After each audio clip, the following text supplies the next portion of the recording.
अक्सर लोग ये जानकर हैरान होते हैं कि मैं इतने सालों से अकेले कैसे रह रही हूँ। खुद के लिए रोज खाना कैसे बना लेती हूँ, घर को सजाकर किसके लिए रखती हूँ और सबसे बड़ा, अकेले खुद के साथ इतना समय कैसे बिता लेती हूँ। और सच पूछिए तो मुझे सबके इन सवालों पर हैरानी होती है, क्योंकि अगर मैं ये काम दूसरों के लिए कर रही होती तब तक ठीक था, पर मैं खुद के लिए कर रही हूँ तो हैरानी का विषय बन गया है। अब जरा सोचिए कि हम किस कदर आदी हो चुके हैं खुद को नजरअंदाज करने के, कि अगर कोई अपना ख्याल रख रहा है तो हमें हैरानी हो रही है। अगर मैं दूसरों के लिए खाना बना सकती हूँ तो खुद के लिए बनाना और अपनी जरूरतों का ख्याल रखना तो मेरी पहली जिम्मेदारी है ना। पर इसके विपरीत अक्सर जब हम अकेले होते हैं तो ना हम खुद का ख्याल रखते हैं, ना खुद के लिए खाना बनाते हैं। ये हैरानी की बात है। सोचिए हम खुद के साथ कैसा बर्ताव करते हैं, खुद की जरूरतों को किस तरह नजरअंदाज करते हैं और खुद को इस बात का यकीन दिलाते हैं कि हम खुद से बिल्कुल प्यार नहीं करते।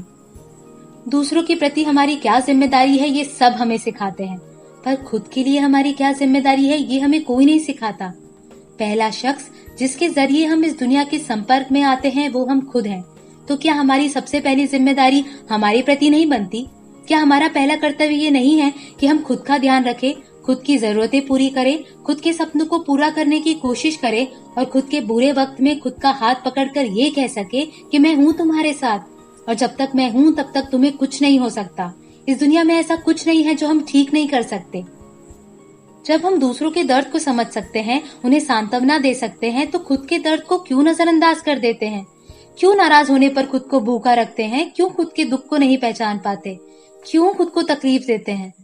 क्यों ना नहीं कहते जब कोई चीज बुरी लगती है या दुख पहुंचाती है? क्यों सहते रहते हैं? क्या ये हमारा फर्ज नहीं है कि हम खुद को उन लोगों के साथ रखें जो हमें समझते हैं, जो हमारी सकारात्मक ऊर्जा में वृद्धि करते हैं, जो हमारी परेशानी में हमारे साथ होते हैं, ना कि उन लोगों के साथ जो हमें बुरा या नीचा महसूस कराते हैं। गौर कीजिए इस बात पर कि हम अकेलेपन से घबराते हैं, मतलब हम खुद से घबराते हैं। क्या हमें खुद पर विश्वास नहीं है? और अगर ऐसा है तो हम सबसे पहले खुद को ये जता रहे हैं कि हम खुद को नहीं संभाल पा रहे हैं, हम अपनी काबिलियत पर शक कर रहे हैं।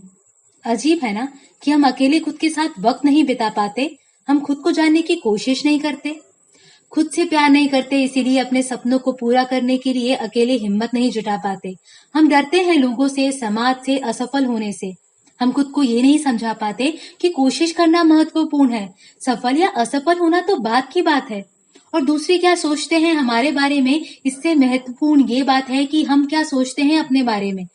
भगवान ने हम सबको अपनी खुद की नजर और समझ दी है, फिर खुद को आंकने के लिए दूसरों की नजर की जरूरत क्यों पड़ती है हमें? हमको खुद से बेहतर कौन समझ सकता है? हमारी काबिलियत कौन जान सकता है? खुद को वक्त दीजिए, समझिए खुद को और खुद पर गर्व कीजिए।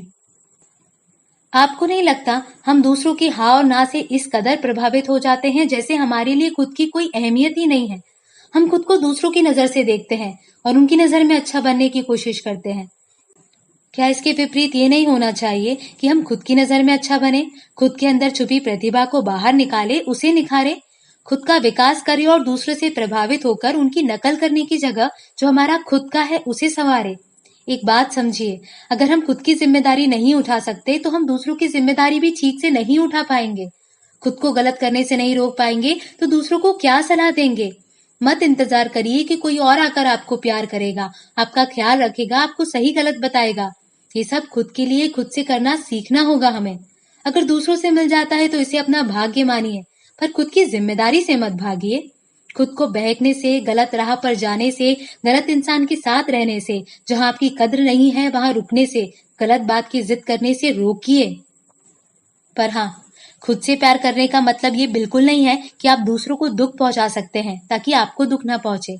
हमें इस बात का ध्यान रखना होगा कि दूसरों के साथ वैसा ही बर्ताव करें जैसा हम चाहते हैं लोग हमारे साथ करें। अगर हम ये बात याद रखेंगे तो हम ना खुद को दुखी करेंगे ना किसी और को। खुद को और दूसरों को आंकना थोड़ा कम करें और प्यार थोड़ा ज्यादा करें। भगवान ने हमें सोचने समझने की शक्ति दी है, उसका इस्तेमाल करें। ये जीवन बहुत मुश्किल से मिलता है, इसका पूरा उपयोग करें और दूसरों में दोष ढूंढने की जगह खुद को सुधारने में इसे खर्च करें।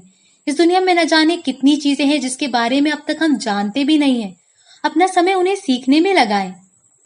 और ये सब तभी मुमकिन है जब हम खुद के बारे में सोचेंगे, खुद से भागने की जगह खुद को समय देंगे, अपने साथ बात करेंगे, तभी तो जानेंगे कि वो क्या बात है जो हम खुद से कहना चाहते हैं पर अभी तक हम सुन नहीं पाए। खुद के लिए वो करे जो आपको पसंद है। अपना मनपसंद खाना बनाकर खाए, संगीत सुने, किताबें पढ़े, घूमने जाए, कुछ वक्त खुद के साथ बिताए और जो पसंद है उसके लिए समय निकाले। दूसरों को और खुद को परेशान करना बंद करें और समझना शुरू करें। और याद रखिए, जब आप खुद की इज्जत करते हैं, खुद से प्यार करते हैं, तो लोग आपके साथ गलत बर्ताव करने की चेष्टा नहीं कर पाएंगे। खुद को खोकर क्या पाएगा? जितनी भी खुशी बाहर ढूंढ रहा है, वो सब खुद में ही पाएगा। अच्छा लगता है जब हम खुद से कहते हैं कि मुझे तुझसे मोहब्बत है, बेइंतहा मोहब्बत। मैं ऐसा कहती हूँ खुद से। हंसिए मत, एक बार कहकर देखिए। और जो मुस्कुराहट आएगी उसको जिम्मेदारी से संभाल कर रखिए, क्योंकि आपकी सबसे पहली जिम्मेदारी आप खुद हैं और अपनी पहली जिम्मेदारी निभाना हमारा पहला कर्तव्य है।